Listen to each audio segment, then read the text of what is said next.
Do you know why owning land was more dangerous than protest in the 1940s American South? Because some freedoms could be demanded, others could not be owned. In the Jim Crow South, black people were allowed to work land. They were not expected to own it.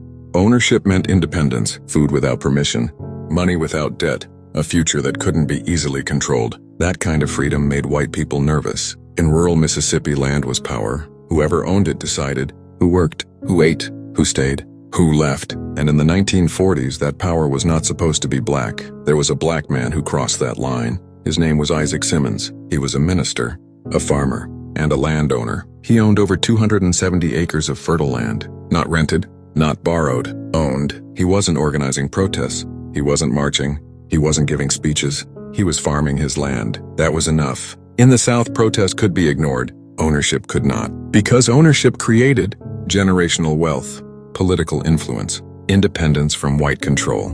And independence was the real threat. One night, groups of white men came to Reverend Isaac Simmons' home and took him. That same night, they lynched him so they could steal his land in Amite County, Mississippi. Not for violence, not for rebellion. He was killed to send a message. There was no justice, no real investigation, no convictions that mattered, because the purpose wasn't secrecy, it was enforcement.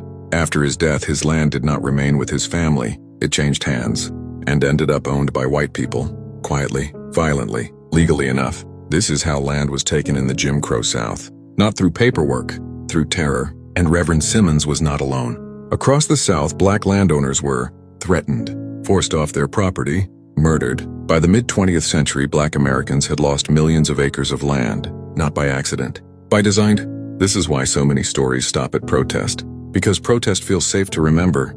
Ownership does not. The land still exists. The fields still produce. But his name is missing from most textbooks, from most classrooms, from most conversations.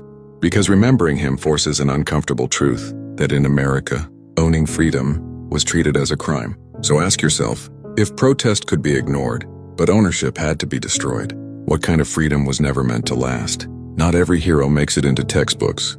Histora brings them back. Follow Histora for more truth.